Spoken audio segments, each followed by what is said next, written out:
Су түбіндегі қол. Толық әңгіме. Бөлім көлдің тыныштығы. Ауылдың шетінде, қалың қамыс арасынан көрінетін ескі көл бар еді. Күн ыстық болса да көлдің суы әрдайым салқын, тіпті мұздай болатын. Жергілікті қарттар бұл жерді Қарасу деп атайтын. Аңыз бойынша талай жыл бұрын бұл көлдің маңында бір қыз жоғалып кеткен, ал су түбінде бір тылсым күш бар. Айдан бұл аңыздарды бала күннен естіп өскен. Бірақ ол ешқашан сенбейтін.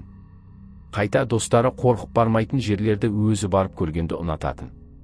Сол күні түске таман Айдан және 3 досы, Бекзат, Нұрия және Асхат көлге барды. Жағада қоңыр шағалалар айқайлап, қамыс арасынан қораздай шақырған бақалар дауысы естіліп тұрды. Алыстан қараса көл беті айнадай тегіс, бірақ ортасына жақындаған сайын су қарая түсетін.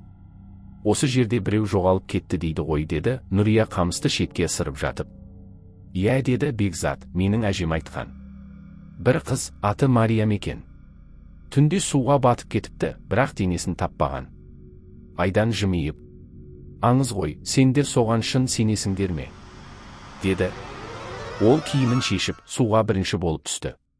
Су аяғына тиген сәтте-ақ, жүрегі дір етіп қалды, су тым салқын еді. Бірақ ол бұл сезімді елемей жүзе бастады. Бөлім алғашқы жанасу. Көл ортасына жеткенде, Айдан тереңге бір сәт қарап қалды. Су түбінде ештеңе көрінбейді, тек қараңғы тұңғиық. Сол сәтте төменнен әлдебір салқын леп келді. Тамырлары тоңып бара жатқандай сезім пайда болды. 1-2 секундтан кейін, қараңғыдан ақшыл бір нәрсе жылжып келе жатқанын байқады. Жүрегі атқақтап кетті, бұл қол ері. Ұзын, арық, саусақтары өте жіңішке, терісі суық бос түсті. Ол баяу, бірақ тура Айданға қарай созылып келе жатты. Айдан қорқып, артқа қарай шегінді. Бірақ кенет аяғына әлдене оралды. Төмен қараса түк көрінбейді.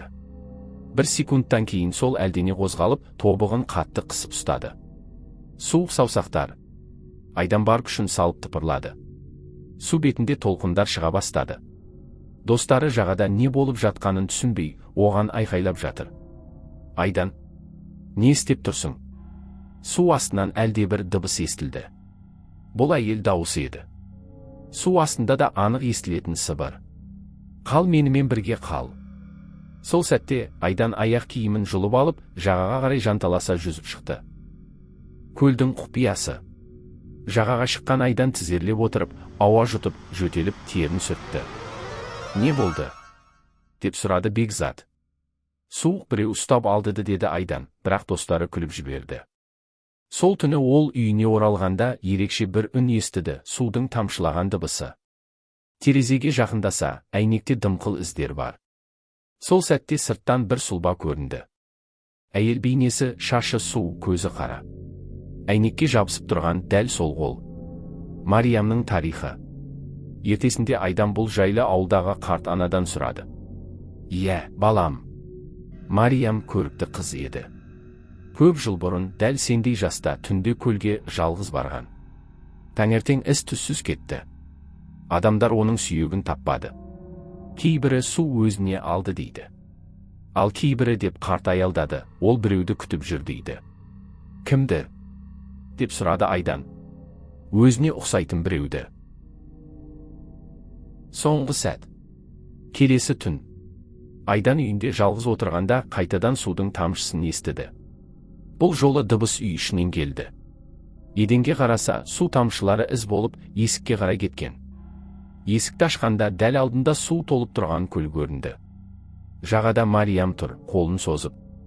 Қал. Айдан бір қадам жасады. Су мұздай, бірақ таңқаларлықтай жылы қабылдады. Мариямның қолы оны ұстап тереңге тартты.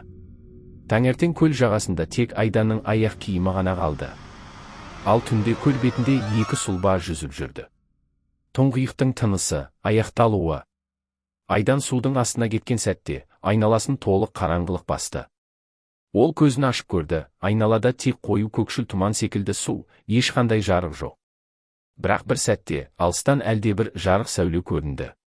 Сол жарыққа қарай жүзгенде ол өзіне ұқсайтын бейнені көрді, бірақ бұл бейне әлдеқайда бозғылт, көзі терең, шашы суда қалқып тұр. Бұл Мариям еді. Енді сен жалғыз емессің, деді ол баяу. Айдан айқайламақ болды, бірақ аузына су толып, дауысы шықпады. Сол сәтте айналасын ондаған жүздеген бозғылт қолдар қоршап алды. Әрбірі тереңнен созылып, денесін ұстай бастады. Олар оны баяу төмен қарай тартып бара жатты. Жүрегі дүрсілдеп, бірақ қимылдай алмады. Кенет ол төменге қарағанда көлдің түбі жоқ екенін көрді. Тек шексіз қараңғылық. Соңғы көргені Мариямның күлімсіреген жүзі мен хал деген ерін қимылы. Су бетіндегі толқын біртіндеп басылды. Таңертең ауыл тұрғындары көлдің бетінде жай ғана тыныштықты көрді. Ешқандай із қалмады. Тек кейбірі түнде судың астынан әлдебір қолдардың баяу көтеріліп, қайтадан тұңғиыққа кеткенін көргенін айтты. Содан бері Қарасуға барған әр адам түн ортасында судан шығып келе жатқан бір қолдың өзін бақылап тұрғанын сезеді. Достар, каналыма тіркеліп, қоңырау белгісін басуды ұмытпаңыздар. Келесі қызықты оқиғаларда кездескенше.